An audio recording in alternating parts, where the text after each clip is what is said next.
আসসালামু আলাইকুম প্রিয় শিক্ষার্থী, আজকের এই ক্লাসে আমি তোমাদের সাথে নবম দশম শ্রেণীর ইংরাজি প্রথম পত্রের ইউনিট 1 এর লেসন 2 এর এখানে তোমাদের বিতে যেই কাজটা রয়েছে কিভাবে তোমরা এই কাজটা করবা ইনশাআল্লাহ সেটা আমি তোমাদেরকে বোঝাবো। পূর্বের একটা ক্লাসে আমি তোমাদের সাথে এখানে যেই প্রশ্নগুলো রয়েছে সেগুলো আলোচনা করেছি এবং এখানে যে গল্পটা রয়েছে গাল যে গল্প সেটাও কিন্তু সুন্দর করে বোঝানোর চেষ্টা করেছি। তো আশা করতেছি তোমরা ভিডিওগুলো দেখেছো। এখন বিতে তোমাদের একটা গ্রুপ ওয়ার্ক রয়েছে। কি বলা হচ্ছে দেখো, গ্রুপ ওয়ার্ক মানে দলের কাজ। কি করতে হবে? Make a list of foreign or unfamiliar objects mentioned in the story.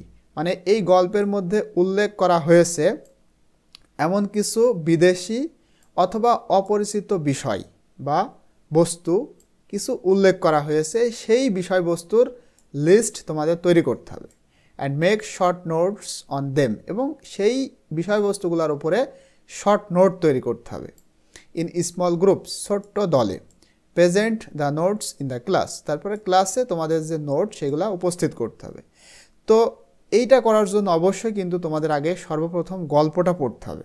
ঠিক আছে, গল্প না পড়লে কিন্তু তোমরা এটা সুন্দর মতো বুঝতে পারবে না। সুতরাং তোমাদের কাছে হাম্বল রিকোয়েস্ট থাকবে, তোমরা যারা গল্পটি পড়োনি অবশ্যই গল্পটা পড়বা। তো দেখো বিতে যেই কাজ সেটা হচ্ছে লিস্ট প্রথমে আমরা তৈরি করেছি, list of foreign or unfamiliar objects in the story.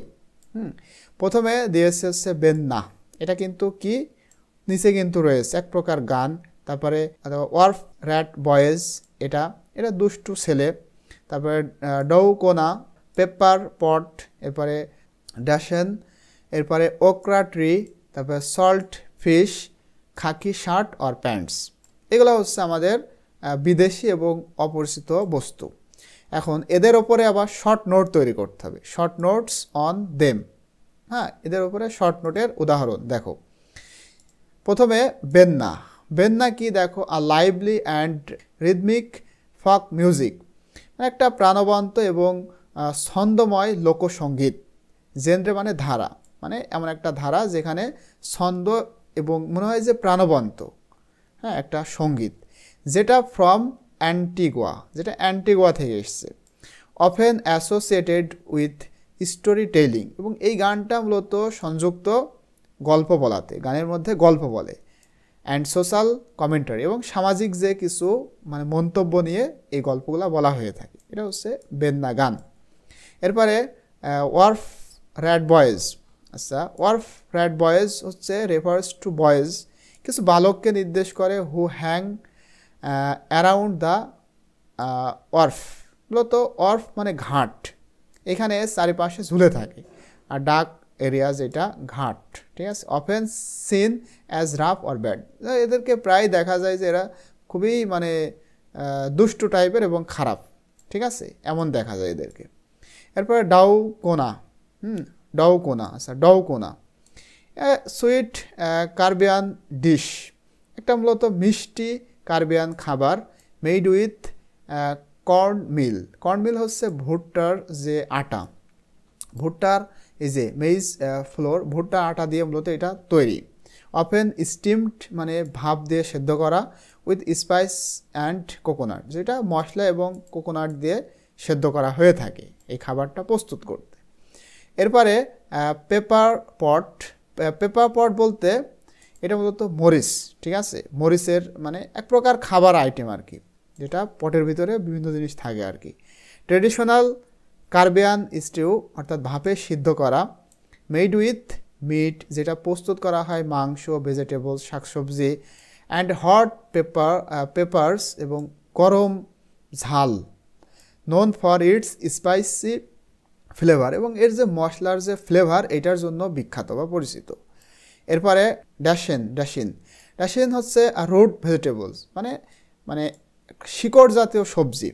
হ্যাঁ, সিমিলার টু ট্যারো। ট্যারো হচ্ছে রুট মানে শিকড়, যেটা এটা এক প্রকার খাবার, এটার সাথে মূলত মানে মিল আছে আর পরিচিত, এটার মতোই আর কি। কমনলি ইউজড ইন কার্বিয়ান কুইজেন, এবং এইটা সাধারণত ব্যবহার করা হয়ে থাকে কার্বিয়ান মশলার সাথে। এরপরে okra tree, plant that produce edible মানে ভক্ষণযোগ্য, একটা প্লান্ট মানে এক প্রকার গাছ যেটা উৎপাদন করা হয় ভক্ষণ করার জন্য। হ্যাঁ, গ্রিন পডস এক প্রকার সবুজ পডে, ঠিক আছে। ওয়াইডলি ইউজড ইন কুকিং, এবং এটা প্রশস্তভাবে ব্যবহার করা হয় রান্নার ক্ষেত্রে। ইটস মেনশনড হিয়ার, এবং এখানে এটাকে উল্লেখ করা হয়েছে বিকজ কারণ ইট অ্যাট্রাক্টস রেড অ্যান্টস, এটা মূলত লাল পিঁপড়াকে মানে আকৃষ্ট করে। এরপরে সল্ট ফিশ, এটা হচ্ছে dried and salt fish. Dried and salt fish শুকনো মাছ এবং লবণাক্ত মাছ। স্ট্যাম্পল ইন কার্বিয়ান কুইজিন, এবং এটা মূলত কার্বিয়ান কুইজিনের মধ্যে থাকে, মানে এটা দিয়ে রান্না করা হয়। Often soaked before cooking to remove excess salt, এবং এটা প্রায় ভিজিয়ে রাখা হয় রান্নার পূর্বে টু রিমুভ এক্সেস সল্ট, অতিরিক্ত লবণ দূর করতে বা সরাতে এটা ভিজিয়ে রাখতে হয়। এরপরে দেখো খাকি শার্ট অর প্যান্টস, এটা মূলত clothing made of durable cotton fabric, মানে তুলা দিয়ে বুনন এক প্রকার তোমার ড্রেস, যেটা অনেক টেকসই। Often associated with uniforms or work wear, এটা মূলত মানে অ্যাসোসিয়েটেড হচ্ছে এক প্রকার ইউনিফর্মস অথবা ওয়ার্ক ওয়্যার, মানে কাজের সময় মূলত এটা পরিধান করা হয়ে থাকে। তো এই হচ্ছে আমাদের যে মানে ফরেন অথবা আনফ্যামিলিয়ার অবজেক্ট সেটা এবং তারই ওপরে শর্ট নোট। আশা করতেছি তোমরা এটা বুঝতে পেরেছো। ইনশাল্লাহ পরবর্তীতে আমি তোমাদের সাথে এখানে সি এবং ডি এই দুইটা ইনশাল্লাহ একসাথে আলোচনা করব। টিল দেন, আল্লাহ হাফেজ।